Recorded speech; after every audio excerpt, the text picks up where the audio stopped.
Picture this. You are standing at the edge of a forest, 100,000 years ago. You are hungry, really hungry. In front of you are 1,000 kinds of plants, bright red berries, fat white roots, glossy green leaves, pale mushrooms pushing up through the dirt. Some of them are food, some of them will kill you before the sun goes down. There is no label.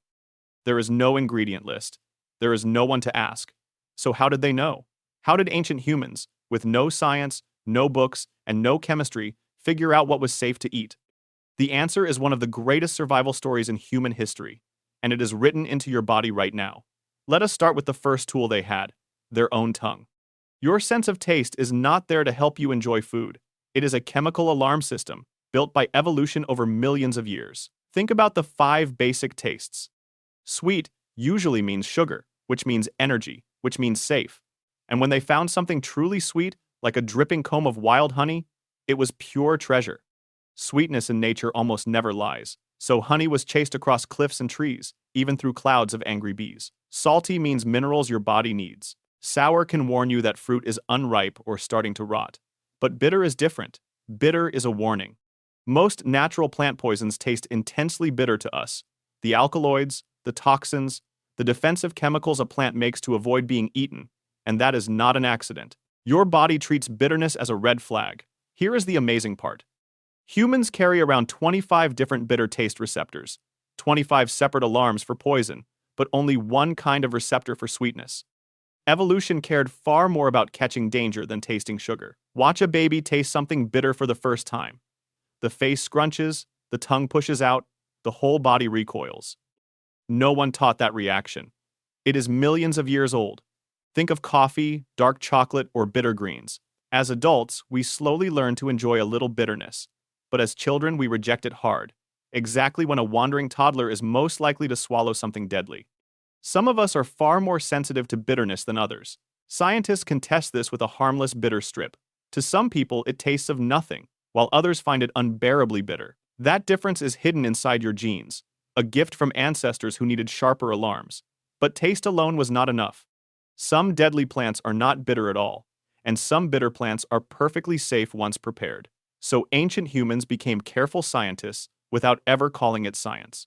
The method was brutal and simple, trial and error. Someone would try a tiny amount of a new plant, just a nibble, then wait. If nothing happened for a day, they tried a little more. If their lips tingled, if their stomach turned, if their head began to spin, they learned to leave that plant alone. And when someone guessed wrong, the whole group remembered. Every death was a lesson written in grief, a hard-won map of what must never be touched. They shared new foods with great care. One brave person tasted first, while the others watched and waited to see what would happen. They also noticed which part of a plant was dangerous. A leaf might be deadly, while the root beneath it was food.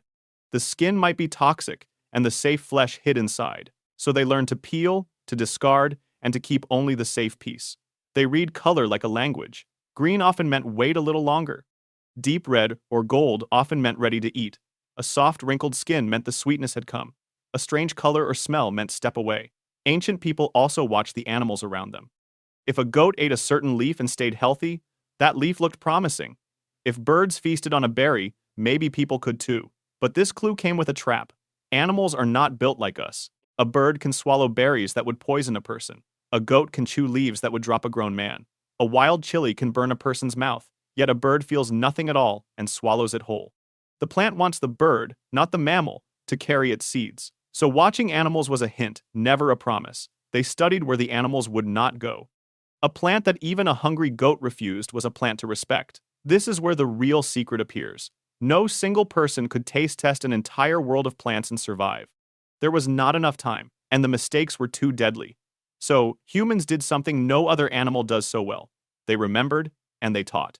This knowledge was older than any memory. It had been gathered drop by drop, over hundreds of generations, each one adding a little more to a vast, invisible library of survival. Knowledge about food became a treasure, passed from elder to child, from parent to baby, around the fire, night after night. Some groups wrapped their food knowledge in songs, in chants and simple rhymes, easy to remember and hard to ever forget. The old woman who knew which root to soak, which mushroom to burn, which berry to bury, was more valuable than the strongest hunter. Her memory was a library. Lose her, and you lose 1,000 years of hard-won survival.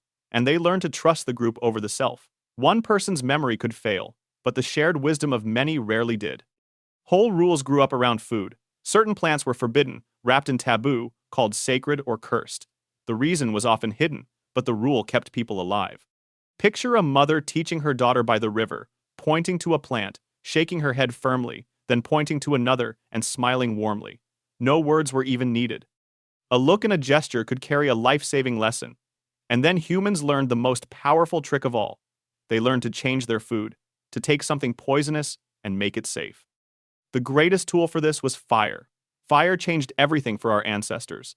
Some scientists believe cooking is what made us human.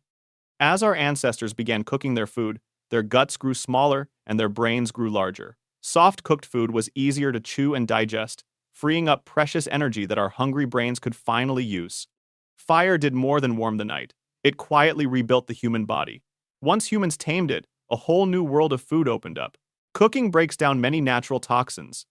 It softens harsh plants, kills dangerous germs, and unlocks nutrients the raw plant hides. Take cassava, a root that feeds hundreds of millions of people today. Eaten raw and unprocessed, cassava can release cyanide. Real, deadly cyanide. Yet ancient peoples in South America found how to save it.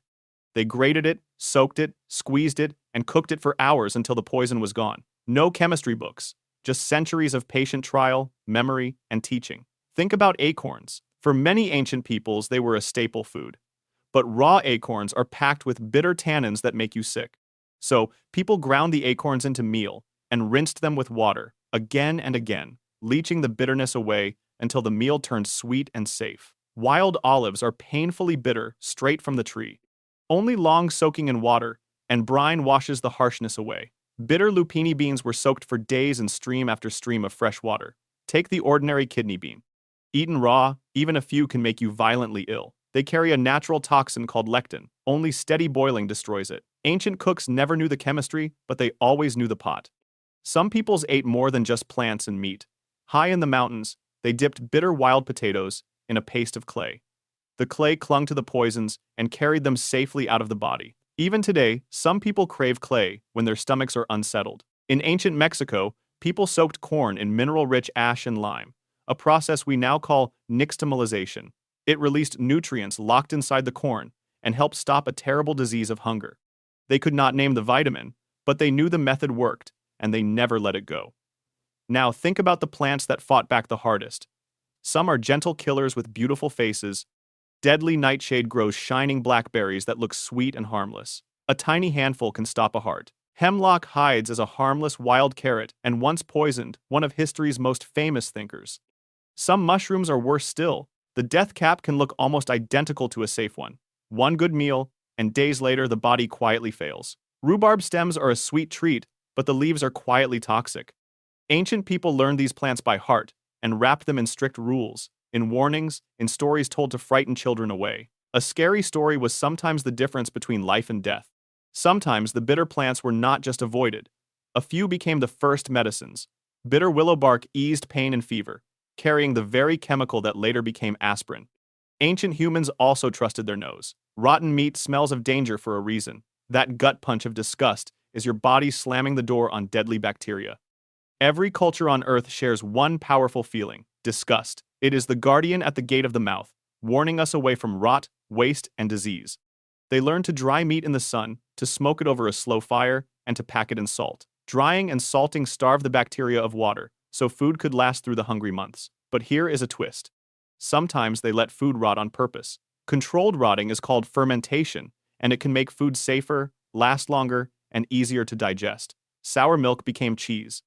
Grain and fruit became mild drinks. Vegetables were buried and left to sour. Good bacteria were invited in, to crowd the dangerous ones out. It looks like magic.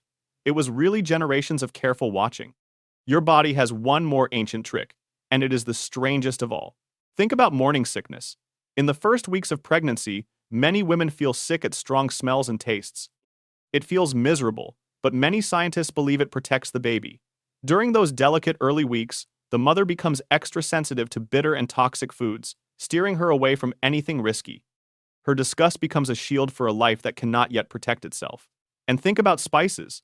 In hot climates with no cold storage, food spoiled fast, and spoiled food can kill. Many favorite spices are powerful germ killers. Garlic, onion, chili, and others fight the very bacteria that make meat dangerous. The cultures that spice their food heavily were often the ones fighting the hottest, most spoilage-prone heat. Taste and survival were quietly working together. So step back and look at what ancient humans really built. With no laboratories, no microscopes, and no written science, they mapped an entire world of plants and animals. The first humans to reach a new land faced a fresh puzzle, strange fruits and roots they had never seen. They started again from the beginning, testing, watching, and remembering, slowly building a new map of safe food. Over thousands of years, these lessons piled up, until almost every plant in a homeland had an answer. Eat this, avoid that, cook this one first. It was an encyclopedia no one ever wrote down. They learned which gifts of nature to eat and which to fear. They turned poison into dinner. They turned memory into medicine. They turned stories into survival. Even now, survival guides teach a careful test. Rub a plant on your skin, touch it to your lips, wait, then taste only a tiny piece. It is the same patient method our ancestors used 100,000 years ago. Piece by piece, meal by meal, they turned a dangerous world into a table they could trust. Every safe meal you eat today, every fruit you trust, every vegetable you never think twice about, rests on thousands of years of quiet courage, on countless brave first bites and painful mistakes made by people whose names are long forgotten. The next time you sit down to eat, remember the ancient tongue, the watchful eyes, the patient elders, and the endless trial and error that decided what was safe long before you were ever born. You are here because they were brave enough to taste the unknown.